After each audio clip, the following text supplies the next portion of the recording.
Kā jau doktora Dzirniece minēja, ir ļoti svarīgi uzsākot skolas gaitas, pārbaudīt arī redzi. Un redzi būtu jāpārbauda ne tikai bērniem, bet arī pašiem pieaugušajiem. Par ko varētu liecināt miglains attēls, to atklāsim mūsu nākamajā sarunā ar doktori Māru Briedi. Doktore Māra Briede, Latvijas-Amerikas acu centra certificēta oftalmoloģe, ķirurģe, ir Eiropas kataraktu un refraktīvās ķirurģijas asociācijas biedre, ir specializējusies kataraktu, glaukomu, vitreoretinālajā ķirurģijā.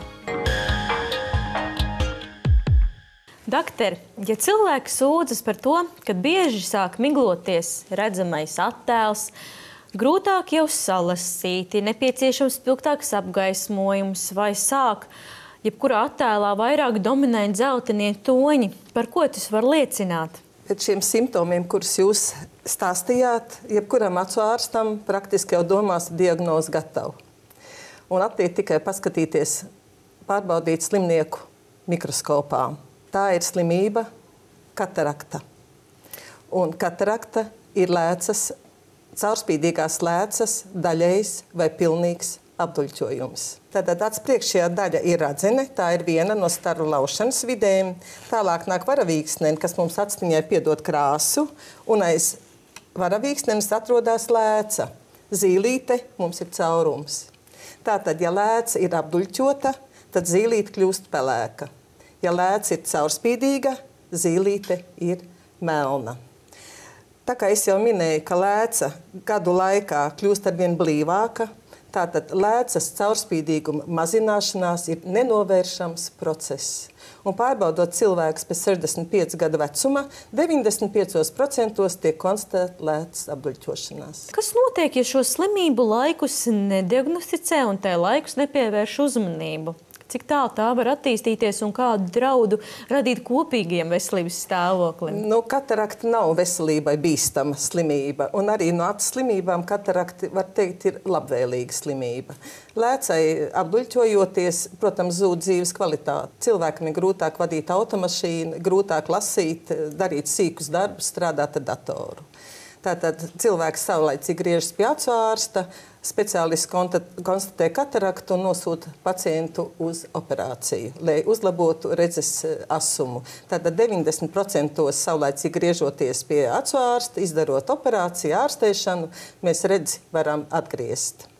Taču mēdz būt gadījumi, kad cilvēks pie acu ārsta negriežās, lēca kļūst arvien gatavāka, apduļķojās visā pilnībā. Protams, gaismas stars vairs netiek cauri lēcai, netiek uz tīkleni un cilvēks zaudē redzi. Cilvēks kļūst akls. Viņam paliek vairs tikai gaismas sajūta. Bet šeit arī ir labvēlīgs rezultāts, ja šo kataraktu tomēr izoperē. Kā jau jūs pieminējāt, šo problēmu var atrisināt tikai ar vienu veidu. Tas ir operācija. Ko nozīmē šī operācija? Operāciju visā pasaulē tāda rutīnas operācija ir fakoemulsifikācijas operācija, kad strādā ar ultraskaņas palīdzību, tiek sašķidrināts lēcas kodols, atsūkts un līdz ar to izvadīts no actiņas ārā. Operācija notiek lokālā anestēzijā. Parasta operācija, es varu teikt, ir nesāpīga. Operācijas laikā tiek lietots mikroskops, mikroinstrumenti, fakoemulsifikācijas aparāts. Operācijas laika ar ultraskaņu tiek lēcas kodols sašķidrināts, atsūkts.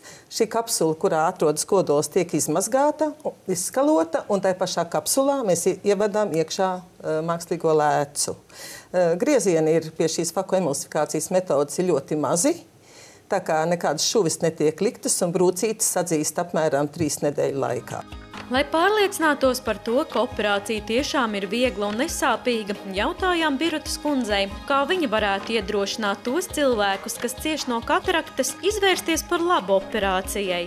Ejiet tūlīt, kā jums tos pasaka, jāiet, jo tad ir labāk un vieglāk. Un vispār pie doktora Briedes, es domāju, neviena grūta operācija nevar būt. Viņi vispār, kā saka, tumsā laikam var operēt.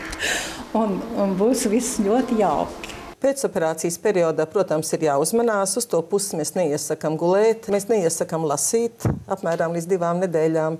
Un arī ar datoru nevajadzētu. Praktiski ar automašīnu var braukt jau kādā otrā, trešā dienā. Lasāmā brille tiek izrakstīta pēc 1,5–2 mēnešiem. Bet, ja cilvēkam viegls darbs ir, tad praktiski viņš jau pēc 3 nedēļām, pēc mēneša var iet strādāt. Smagi fiziski darba strādniekiem mēs neiesakam ātrāk kā pēc 2 mēnešiem, jo actiņa pilnībā atgriežas rekrutācijas laiks, actiņai ir aptuveni 2 mēneši. Nu, redz. Neviens no mums negribētu piedzīvot to dienu, kad attēls, ko redzam, ir miglains, duļķains un sajūta, ka vairs nekad skaidri neredzēsim. Redzi var uzlabot, veicot operāciju, bet kā cilvēkam sevi pasargāt, lai šī slimība neattīstās un neprogresē? Es jau minēju, ka, diemžēl, šī lētas caurspīdīguma mazināšanās ir neizbēgams process. Bet, protams, vienīgais ir, kad vecuma katarakti ir tādi riska veicinoši faktori. Piemēram, tas neveselīgs dzīvesveids, smēķēšana, alkoholisms. Arī palielināta augsts pakāpes tūredzība varētu būt, jo vielu maiņa traucēt sliktāk asinsrite ir actiņā. Cukurdiabēts varētu būt viens no riska faktoriem. Un, protams, arī traumas. Paldies, ka bijāt kopā ar mums. Ceru, ka devām jums labus padomus. Teikšu jums uz tikšanos jau nākamnedēļ, kad risināsim jau daudzus citus jautājumus.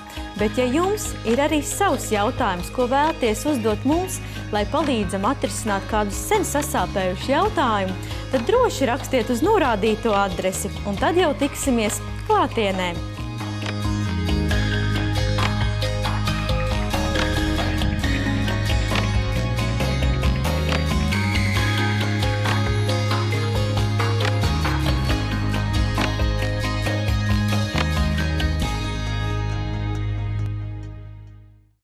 Raidījumu atbalsta Veselības centrs 4 un Medicīnas sabiedrība ARS.